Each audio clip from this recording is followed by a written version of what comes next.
नीत India news संगम पर प्रयागराज से गठबंधन के प्रत्याशी सांसद प्रत्याशी कुंवर उज्ज्वल रमण सिंह जी हमारे साथ हैं। आज मैं पूछूंगा, समय कम इनके पास है, सीधे सवाल करूंगा कि प्रयागराज में सांसद बनने के बाद प्रयागराज से गरीब जनता और प्रयागराज के लिए क्या कुछ करेंगे सर आप? देखिए, हमने अपना एक विकल्प लोगों के सामने रखा है कि अगर प्रयागराज की जनता, महान जनता अगर जिताती है तो निश्चित तौर से प्रयागराज में एम्स लाने का प्रयास करूंगा। प्रयागराज में मेट्रो नहीं है, मेट्रो का प्रयास करूंगा। प्रयागराज का जो अस्तित्व और गरिमा गिरी है, जो पुराना गौरव उसका था, उसको स्थापित करने के लिए जो कुछ हो सकेगा उसमें मैं पूरा प्रयास करूंगा।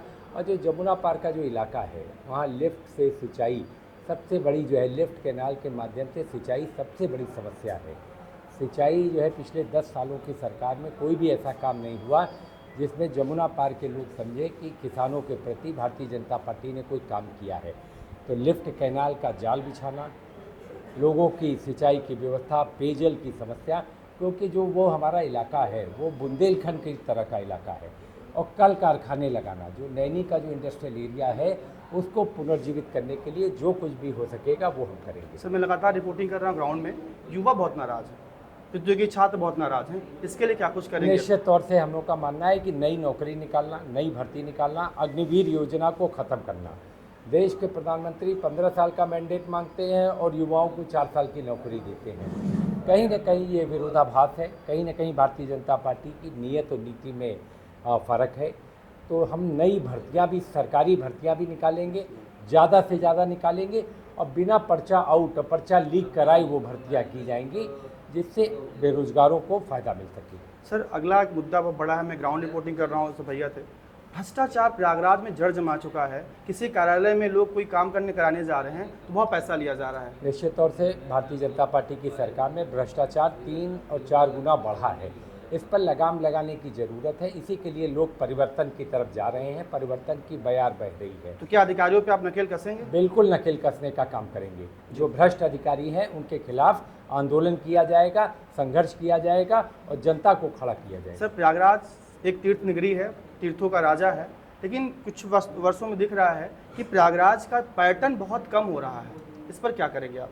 देखिए, प्रयागराज का अस्तित्व माँ गंगा से है और गंगा नदी की जब तक अविरल धारा नहीं होगी तब तक गंगा नदी के अस्तित्व को हम बचा नहीं सकते। तो जो उत्तराखंड में जो डैम बन रहे हैं और जो सुरंगों में नदी को कैद किया गया है, जब तक उन डैम को तोड़ा नहीं जाएगा, जब तक गंगा नदी को वहाँ से मुक्त नहीं किया जाएगा, अविरल धारा हो नहीं सकती। तो उसके लिए हम आवाज़ भी उठाएंगे, संघर्ष भी करेंगे और अगर मौका मिला तो संसद में इस पर जो है पुरजोर तरीके से कोशिश करेंगे। सर, अंतिम सवाल, प्रयागराज में यूपी से गांव-गांव से बच्चे पढ़ने आते हैं। कल मैं रिपोर्टिंग आप बाद में कर रहा था बक्सी बात पे, वहाँ बच्चे बोल रहे थे सर थोड़ा किराया जो थोड़ा दिक्कत हो रही है उनको किराए की, कि मकान मालिक बहुत किराया ले रहे हैं हम लोगों से। तो क्या उन युवाओं के लिए कुछ स्टेप उठाए जाएंगे? देखिए, निश्चित तौर से आशा के साथ, विश्वास के साथ लोग अपने बच्चों को प्रयागराज भेजते हैं कि पढ़ेगा लिखेगा और उनके परिवार का ही नहीं, देश प्रदेश में उसका नाम होगा। लेकिन विगत वर्षों में जिस तरीके से इलाहाबाद यूनिवर्सिटी की साख गिरी है, एक बड़ा प्रश्न चिन्ह उठाती है कि प्रयागराज में अब बच्चे जो है प्रतियोगी परीक्षाओं में उतने नहीं निकल रहे हैं और जो और समस्याएं हैं प्रतियोगी छात्रों की, उसको बैठकर हम जो भी हो सकेगा पूरी मदद करेंगे। धन्यवाद सर, आपका बहुत बहुत स्वागत है।